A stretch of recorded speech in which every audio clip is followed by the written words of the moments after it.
What's up, everybody? Welcome back to the latest episode of Real Estate Uncensored. This is the place where you get actionable ideas, insight, and inspiration to turn your real estate career into a life of freedom. We've got a killer guest with us today, and we are talking about a three-part model for playing it real. David Wood is here. We're going to have a ton of fun. We're going to have him on for another conversation later, but we've got some things we want to get into on this episode, so stay tuned. First of all, the junior grandmaster himself is in the co-pilot seat sporting his Lagunitas shirt for some reason. And Greg, what's up today? Well, I'm sporting it because it's chilly up here. That's why I'm sporting it. So you claim. It's California. It can't be that cold. It's a frigid 72, Matt. Cut with the program. And you're wearing a long sleeve jacket too, so why are you clowning on me? I know. Come on, get off your high horse. I'm really excited to have David on today. It's very timely. I restarted the mornings with McDaniel today, and I didn't know that. No one did. I didn't even know it until I sat down in front of the camera today, and I'm just like, yeah, screw it, I'm going to do a show. And what the really cool thing is that when we're talking about mindset and everything else and perceptions, and I think Dave's really going to go deep with us, and I'm excited to have him on. Like I said, it's very serendipitous. Is that I talked about truth, lenses that we look through, mindset and stuff like that. And so I just can't wait to hear David. So I delivered some goodness. Now it's your turn to drop the bomb. So dude, welcome to the show, man. I'm super, like I said, about 10 times on my intro. I'm glad to have you here. Thanks, mate. Appreciate it. And I got to say, I'm predisposed to like you because that's my favorite beer. Thank you. Me too. Why does everyone give me such a hard time? It's like a meal. It's like a meal having that beer. I just, you are my new best friend. Matt, fuck you. David, exactly. We're doing our next podcast together. Yeah, fuck you, Matt. Yeah. All right. This is not the ganging up on people I was anticipating. Leave it to the Aussies to appreciate a good beer. I will say that. Awesome. Yeah. Okay. So David, fill us in a little bit because you're living in the States here now. You've got a super interesting background, including, work with Fortune 100 companies, and now you're coaching and consulting. So fill us in, give us kind of the broad strokes, who you are, what you do, and where you're at. Yeah. Thanks, Matt. I used to be an actuary. So I was consulting to Fortune 100 companies in New York, and I wanted prestige. I wanted some power. I wanted money. And so I did that, and it was good. I had great clients, Sony Music, Exxon, Ford.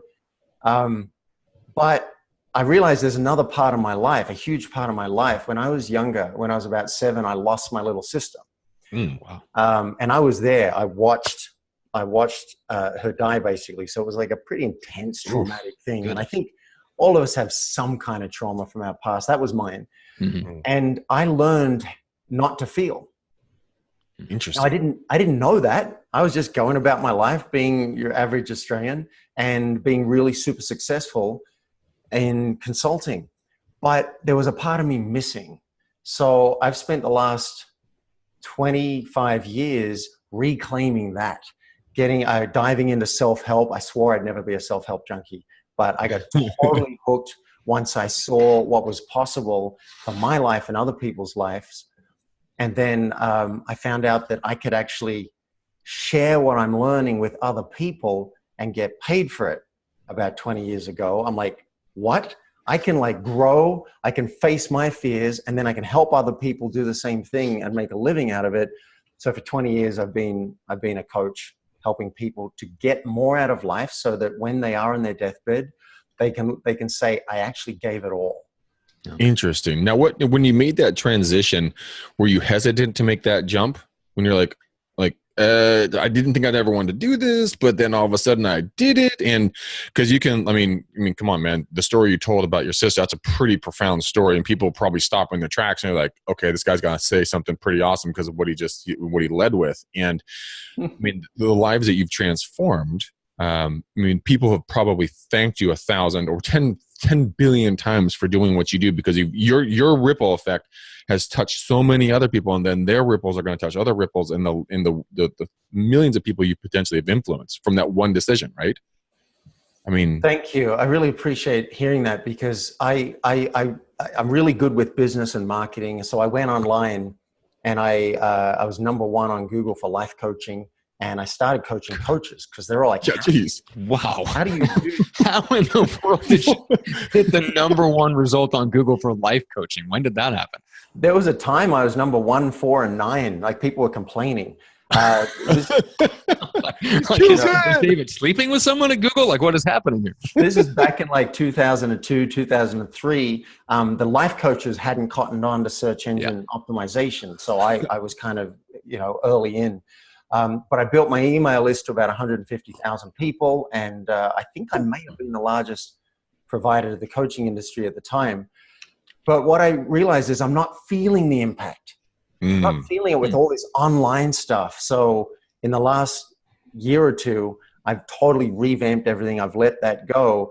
And Greg, when you're saying people must thank me a billion times, I'm now more at the coalface. I'm now more in touch. I mean, I went to prison last week, and it was my first time in a prison. Oh, voluntarily, not involuntarily. Okay, right. Just clarify that. Apparently, I did commit a felony, but that's another story.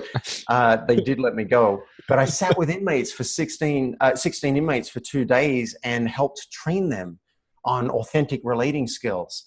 And I tell you what, just seeing their gratitude and having them be so grateful to shake my hand and to learn. Yeah, it's exciting me actually, because I want more of that. It is a drug.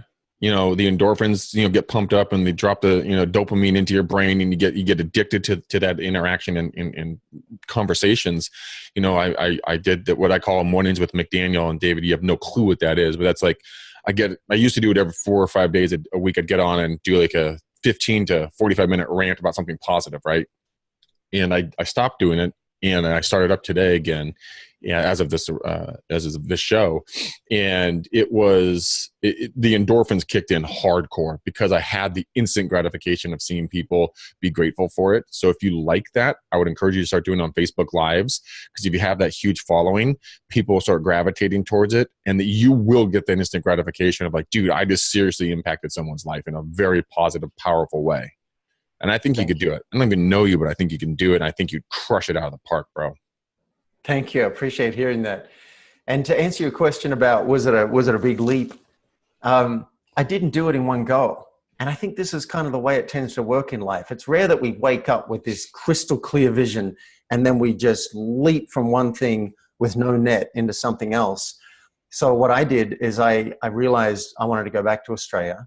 Mm-hmm. I wasn't making the switch to coaching yet. I quit my job, which was scary. And I thought, what would I do if I had 6 months to just do anything? Because I figure whenever you quit a job, you should take that chance to go and do stuff before you get, hooked into another job. And I'd always wanted to be a one-man entertainer. I wanted to be that guy at the ski fields that's playing Piano Man and getting everyone singing together. The guy who wears a black afro and sings Blame It on the Boogie. So I went back to Australia. I bought my equipment. I had a singing lesson. And the next week I had my first gig in a squash court of all places. They had a bar in the corner of the squash courts. They paid me $50. And I spent a year being a professional entertainer. That's awesome. So I didn't have a couple of friends that did that after. Yeah. In fact, one of them's in Australia. He was an entertainer in the bars and pubs there before he got into coaching himself. That's funny you say that. Oh. Yeah. Wow. Well, it's part of, you talk about impact, right? And that is one thing I've noticed is that there is a segment of people out there that have built large followings. And you're right. If they don't have like an inner core or an inner circle of people that they work really closely with, one-on-one or one-on small group, it's hard to feel the impact that you're making. Like it's not enough just to have an audience that pays attention to what you say and then says nice things about you. You really have to have that sense of working with people one-on-one or in a small group setting to really get like the emotional payback from seeing them transform. So I think there is something to be said for that. And there's a lot of guys out there in the coaching field that know how to entertain an audience, but they figure out the same thing, right? It's you still want that sense of fulfillment from delivering, like helping people really transform. And that only comes in like a real relationship with people. Yep. So let's shift gears and talk a little bit about kind of the framework or the model that most of your coaching kind of hangs around or hangs on, so to speak, like the truth, daring, and caring. So walk us through that a little bit. We can dive into either one of them, whichever direction the conversation takes us, or maybe we'll dive into all three if we have time. But give us kind of the broad brush strokes of the model. Yeah, I'll tell you the model. And before I do it, I want to tell you a secret. You know, the way I coach, I don't pull out a program. What happens is people speak, I listen, and then I say whatever comes up. Like, that's the truth of how coaching happens. Sometimes I get an insight. Sometimes I'm excited. Sometimes I just don't buy what they're saying. So that's how coaching really works. But to do an interview like this, or for people to just feel like there's some kind of a framework they can relax into, I had to dig into my coaching and my life and realize what keeps on popping up. What do I really value so people can know if I'm the right coach for them? And what I realized is truth. Truth, daring, and caring. And I'll just outline each of those a little bit. I find I gravitate towards nosebleed truth. If I find that I have a withhold, if there's something I'm thinking about someone or something I'm feeling, and particularly if it feels like, oh, wait, I couldn't share that, that would be a little scary. That's my clue to go into it. And it requires faith. It requires some faith. I actually have a belief that the mind is neurotic and we can't really control life very well. We're not very good at it. So tell the truth and let life sort it out.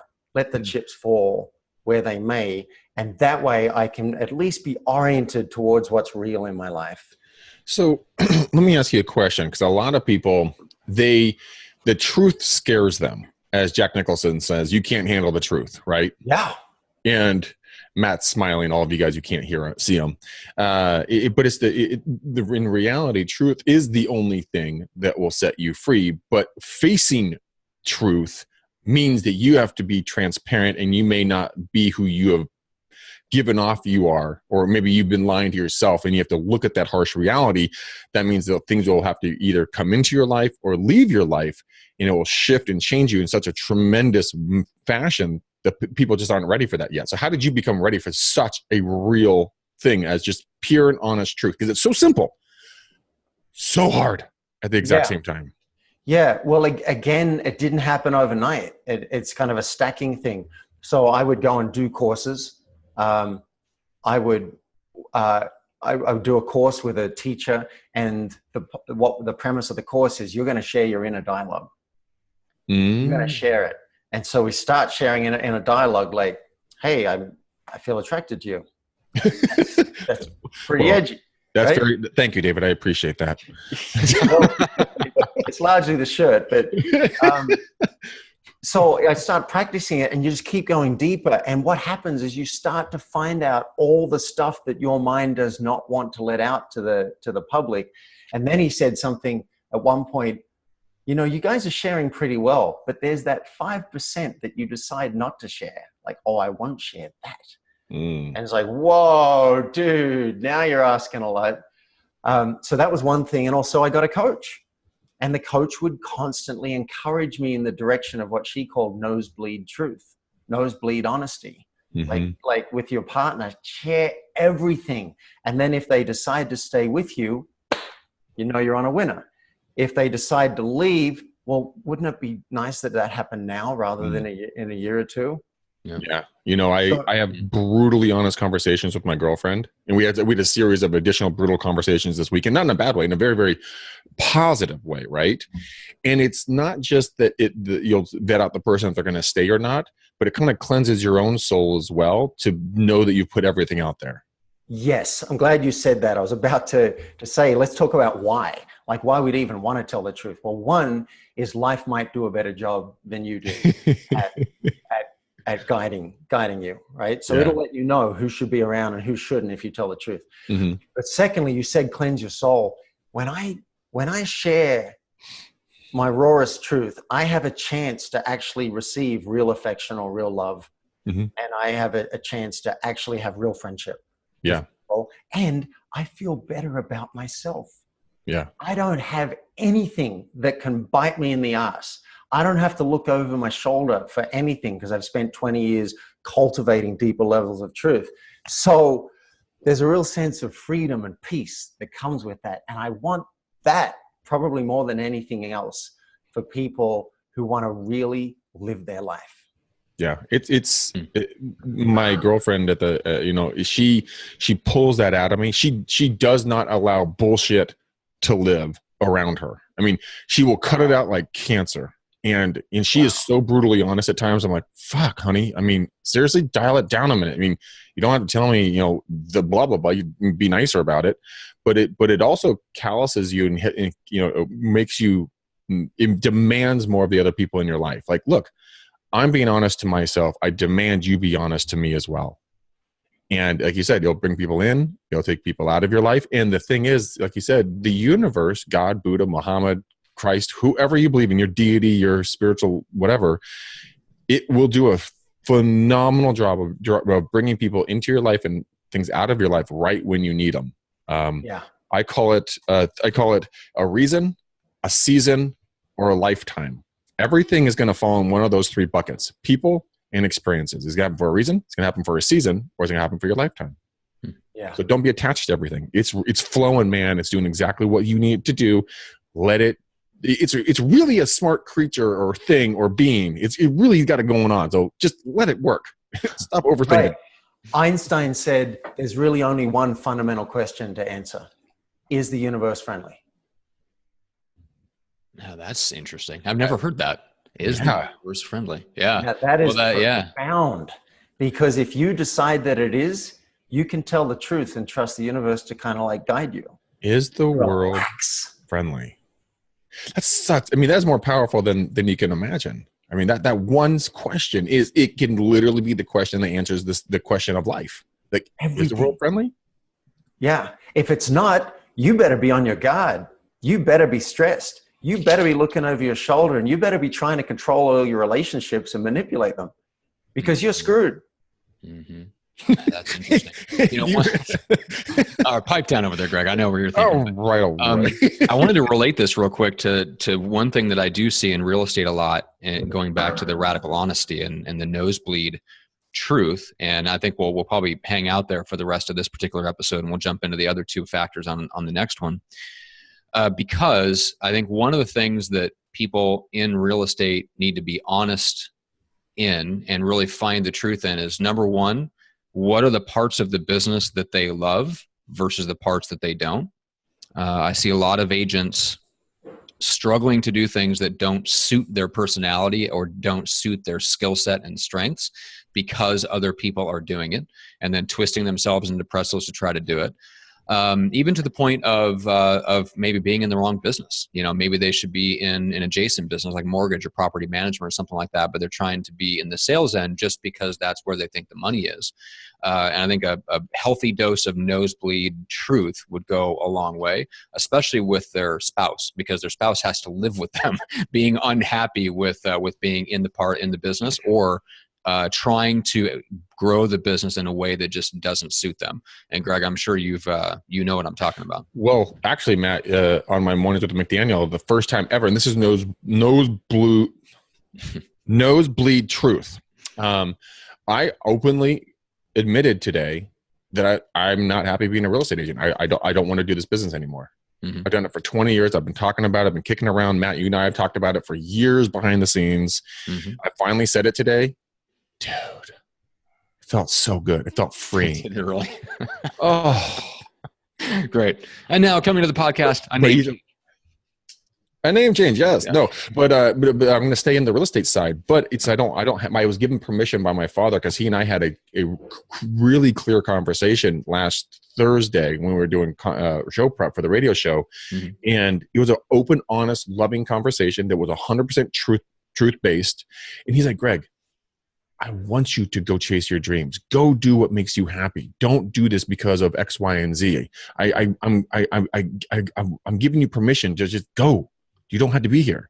Mm-hmm. In that conversation, I honestly believe that is the start of a new chapter in my life, because of the freedom, because of the honesty. Yeah. And it's only because of that, David. It's so powerful. I love that you guys took us here because we started talking about truth in relation to others. And that's often what we think about. We always think about everything, but well, that's not true. We think about a lot of things. How do I be truthful with others? But you guys have brought up, can we be truthful with ourselves? Are we actually acknowledging and admitting and owning up to a lot of our truths? And you talked about desires and what am I good at? What I'd love is that every listener who's inspired to do so gets a sheet of paper and writes down what they're not good at and writes down what the warning label should say on them. So, for example, for me, I'm arrogant. I think I'm smarter than everybody else in the world. I blubber at romantic movies. Matt. I get really anxious in relationship. I get scared and insecure, and I find it hard to sleep in the same bed as someone else. Like just write down the stuff. If you were just going to be honest about, all right, this is the stuff I'm not very good at, and this is the stuff that might not look very good on a resume. And can you just own that and go, this is me. This is how it is. It may change tomorrow or next year, but this is me. I want that for everyone too. I like the warning label thing. That's funny, but it also makes you really think about like, okay, I'm not good at writing, right? That's a very well-known thing. I'm not good at writing. Warning label, warning. This could come across like a third grader wrote it, or misspellings will occur. Yeah. Yeah. Well, if you imagine, I mean, a lot of listeners will be in a relationship, but if you imagine that you're single, if in those Tinder profiles and whatever, you say all the good stuff. What if you said all of it? What if you said, hey, I really like quiet. I'm high maintenance around sleep and noise. Like, what if you just let them know all of it? So many other things to add to that. I'd have to write a significantly longer profile. But yeah, that's hilarious. Yeah. And the thing about it is, you're right, David. It will attract and repel. It will attract the people who go, like they can relate, or they understand, oh, that's my person. Like that's the kind of person that I know that I can get along with. And it's so important. I mean, it's one thing to do it in context like that when you are putting yourself out there into the world of strangers. But like Greg was talking about, it's equally hard to do with the people that are closest to you, like your relationship partner or your business partners. And we do the same thing. We still try to cover up and hide the things that we're not very good at. And the problem is we think we're hiding it. We're probably doing a pretty terrible job. So we might as well just come clean and say, okay, this is who I really am. This is how I really am in truth. And now let's make sure that we build the business in such a way and build a life in such a way that accounts for those things. Yeah. And it's risky. So I want to put people at ease a little bit. What we're suggesting here is just that you start with the next level for you. You might be at level 1 or level 20, but this, like for me, I've been doing this for 20 years and I'm still finding nuances of things I didn't even realize that I want, or things that I'm feeling that I didn't say. I'm looking for more self-expression, but just for you, be considering what's the next step for me. And we might talk about a couple of simple things you can do. Damn it, I just forgot. What was the last thing you said?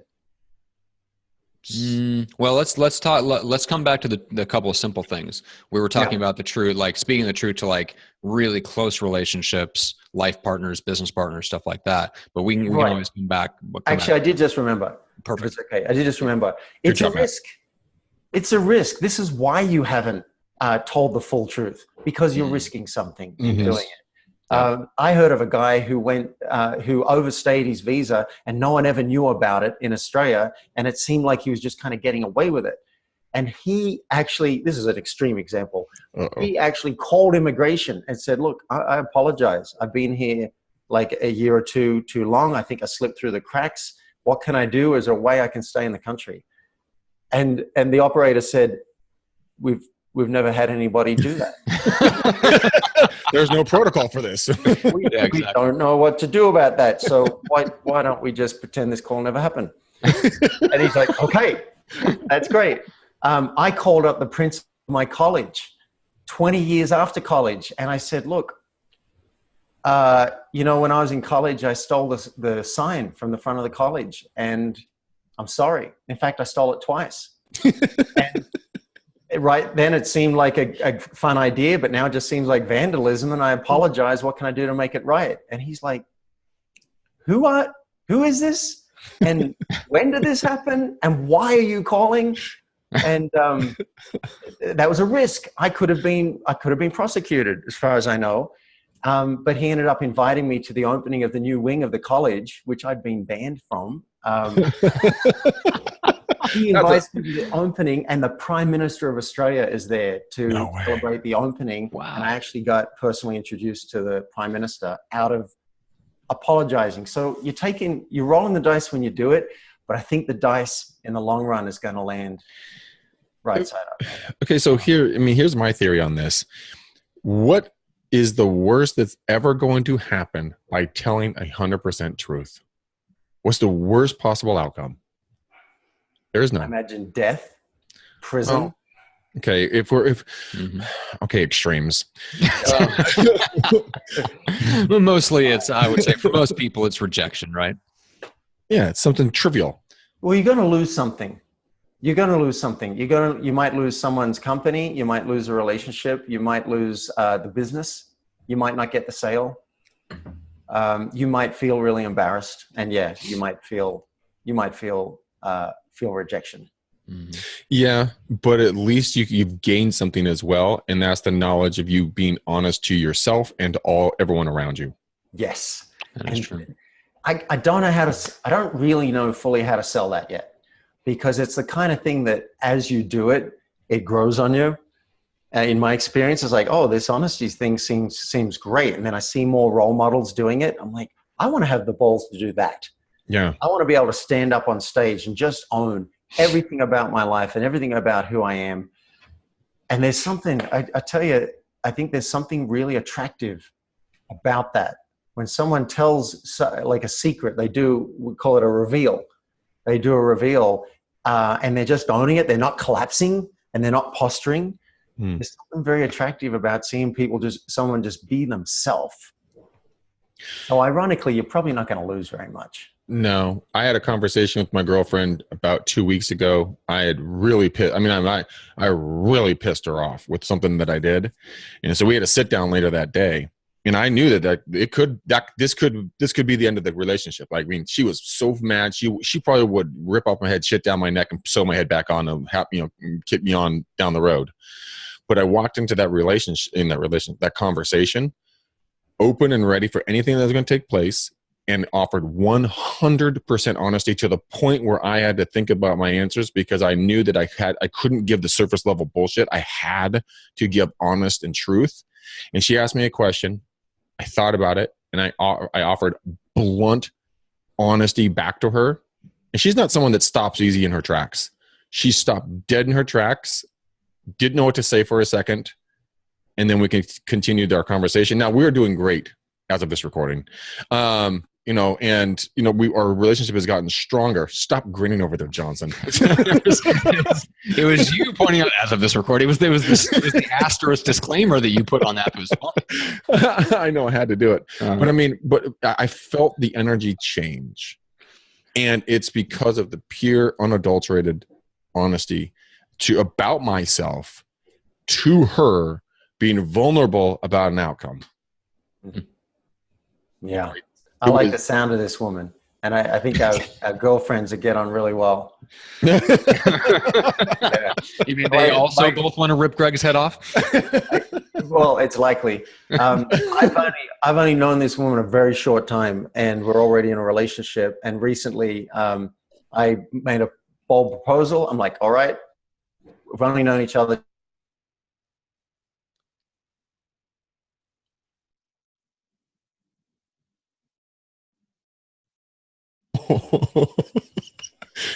I said, all right, go for it. She said, I think you're an idiot. Yep. Anyway, we changed the plan. Now we're 3 weeks into knowing her, and we're going to Australia next month. So, dude, yeah, brutal, straightforward honesty. I think we're dating the same type. Oh, like there's a mold. They made 2 of them, and we're each dating one of them. Yeah. 2 peas in a pod. Yeah. It would be awkward if it's the same woman. Yeah. That would be awkward. Well, at least we both have good taste, right? Yes. Oh my In God. beer and women. Yeah. All right. Well, exactly. Well, let's keep going. Let's talk. I wanted to talk about how we can do it. Like, Yes. Yeah. Simple things we can do, because I don't know that we'll have time to do like a follow. We'll have to bring you on for a separate session to kind of dive deeper into the other things, because I want to keep going down this track that we're on. First of all, before we do that, David, what's the best way for people just to find out, like get connected, get into relationship with you? Go to playforreal.life. That's life, L-I-F-E. And you can click on the quiz. It's a 1-minute reality check. It's fun and easy to find out if you're playing for real.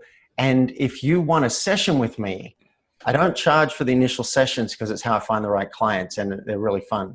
So if you want a session with me, apply for a session, and we'll create a plan for you together. And if you want to go off and implement it on your own, just keep me posted. Let me know how it goes.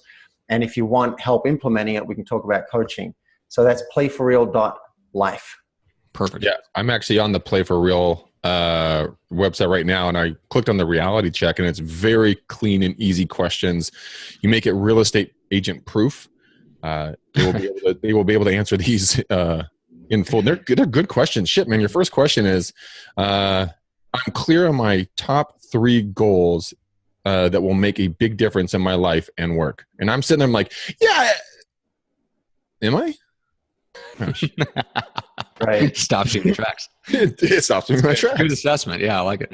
Okay, so getting back to what do we do? How can we implement this? If we believe that this is true, and we believe that nosebleed truth and radical honesty really has the potential to do something very, very valuable in our lives, and especially the lives of people that are the closest to us, how do we start to take action?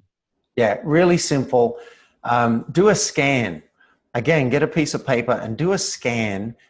Pick the person who's biggest in your life right now. Maybe a romantic partner. It could be your boss. It doesn't really matter. It could be a kid. And scan for withholds. What thoughts do you have or feelings that you haven't shared? Another way to ask it: if you were to die today, what would you regret not saying to that person? Is there anything you might say to someone else but you wouldn't say to them? It's kind of like a little bit of a secret, like, hey, that time you did this, I really felt disappointed, and I've never shared it with you. I wanted to let you know. Just scan for withholds. You don't have to go and share them.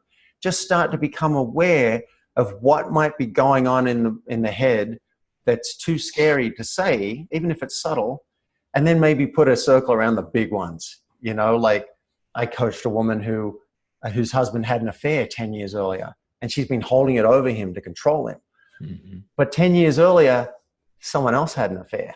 Oh. She did. She didn't tell him that bit. Wow. So that's like, a huge, massive withhold that she ended up going and revealing, and it transformed their relationship completely.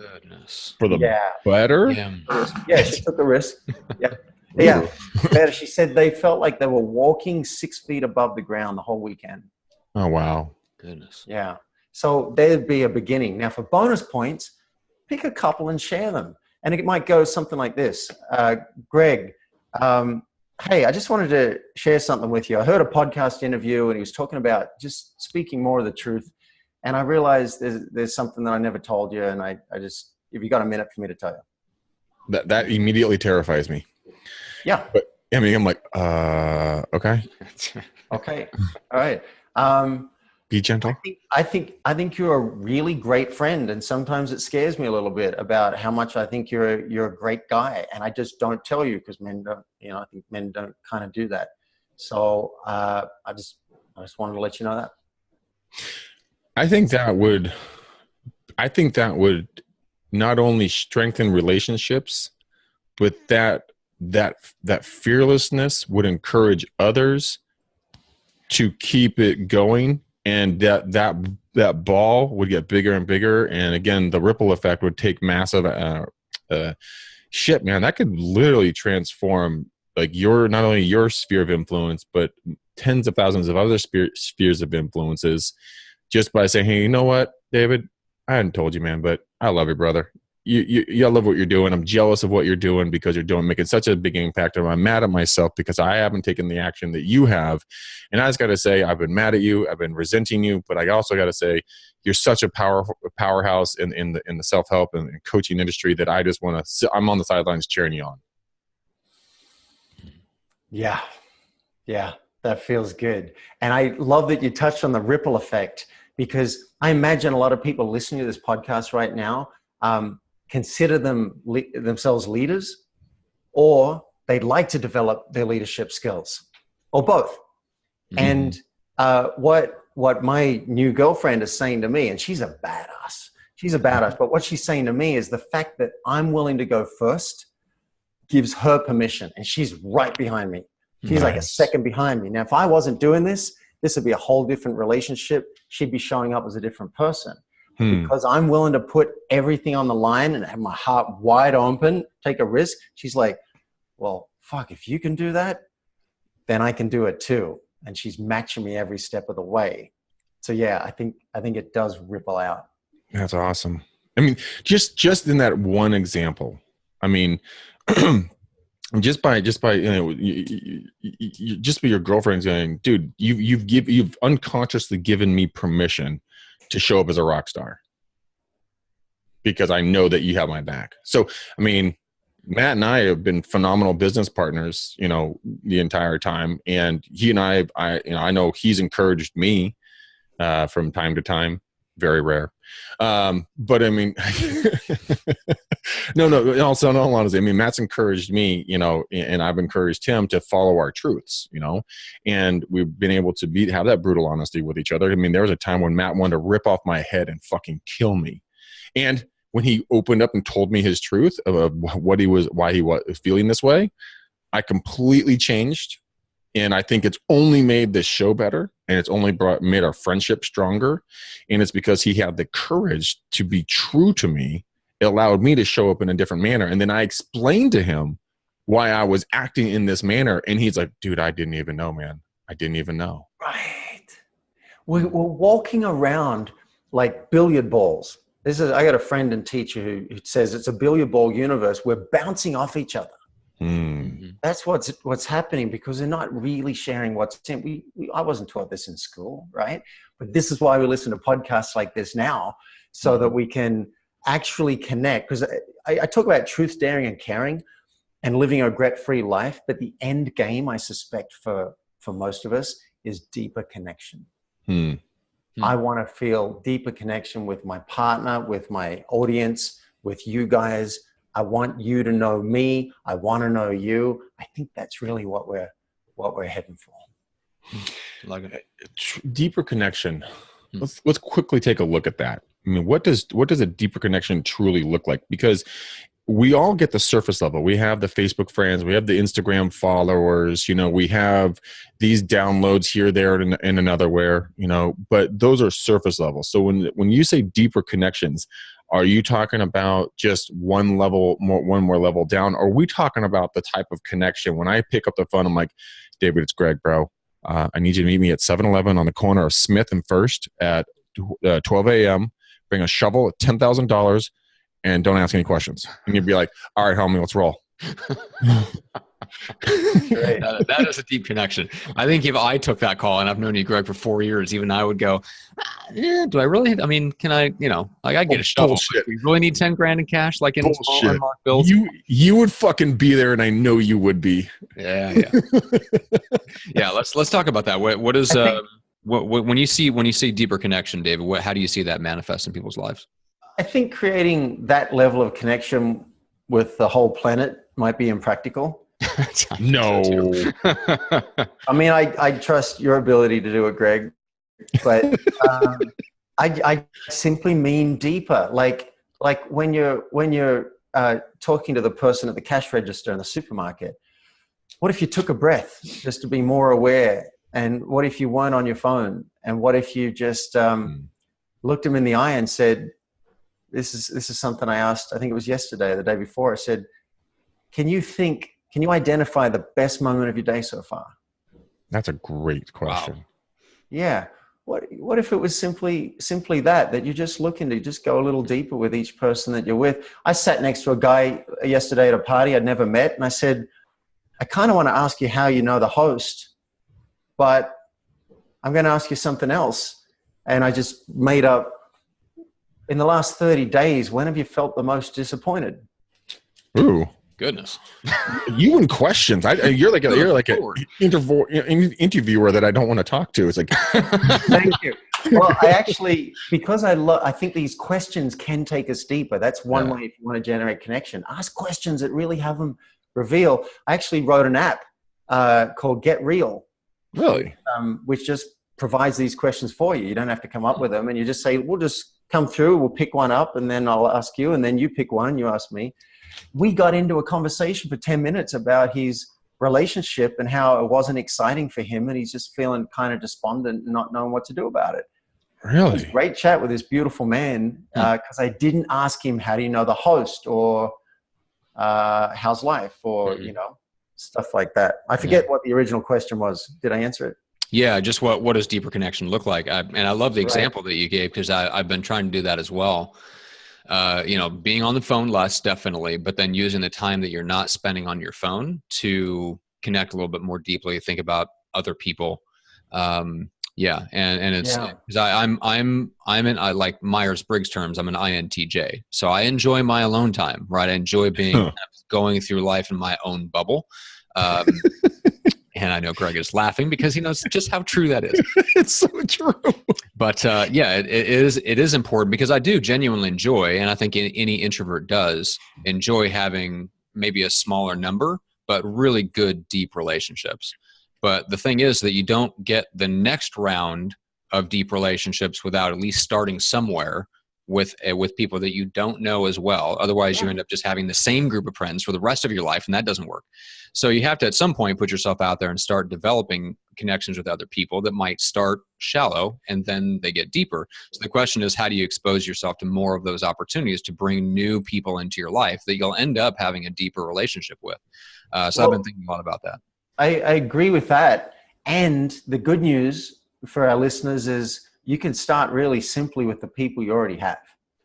So you don't have to do anything new other than what we've talked about to deepen your connection. Just practice this truth thing. Practice this withhold. See what happens when you share it. You might get a couple that it just doesn't go that well. All right, fine. Get back on the horse. Keep finding your own truth. And I think I have this theory that I made up 2 seconds ago that as you start to share more of your truth, you are training your mind to become more aware of your truth. So as I start practicing these withholds, I'll start noticing more. Because originally when I had to come up with withholds, I couldn't think of anything. But now it's an awareness problem. It's so easy. Like, Matt, you're a good looking man. I'm a little jealous, right? Boom, withhold. I didn't have access to that level of what's going on in me. So as you just start little bit by little bit, little withhold here, little withhold there, and it can kind of start snowballing over the next 10 or 50 years. Yeah, it reminds me, Greg, and you ended up getting into a coaching relationship in large part because of with Bill. And he asked an amazing question, like, anytime you're in conflict with somebody, ask yourself, what are you protecting? And it goes right back. It's a withhold. It's a way of finding out what you're withholding. So it was such a good, and that was the first time we've heard that question phrased that way. I really like it. It's something I've been asking myself ever since I heard it. Anytime even so much as like just watching someone cut you off. Of course, they don't realize they're doing it, but cut you off in traffic, right? My natural reaction since the time I can remember learning to drive was, oh, that's an attack. Right. And then you interpret it internally as being attacked. And then that sets off a whole chain of emotions and stuff like that. So when he asked the question, what are you protecting? I started thinking about, okay, what am I withholding, or what am I protecting internally that I'm not voicing? And it goes back to my thing of not wanting to enjoy the process before I have achieved the goal, out of fear that I won't achieve the goal if I allow myself to enjoy the process. So I so badly need to get to the destination, because if I don't get there, I'll be disappointed in myself, that I can't enjoy the drive. I'm learning now, finally at 36 years of age, how to enjoy the drive. Because questions like that, like realizing, okay, what am I withholding? And the same is true, and like that's a good solo example of just our relationship with ourselves and the world, but it's even more true in relationships, just to ask ourselves, what are we withholding? You know, what's that thing that we're not saying because we're trying to protect ourselves? Mm-hmm. Yeah. Love it. Well, by the way, just for the record, I went onto it's called Get Real app. That's what it's called.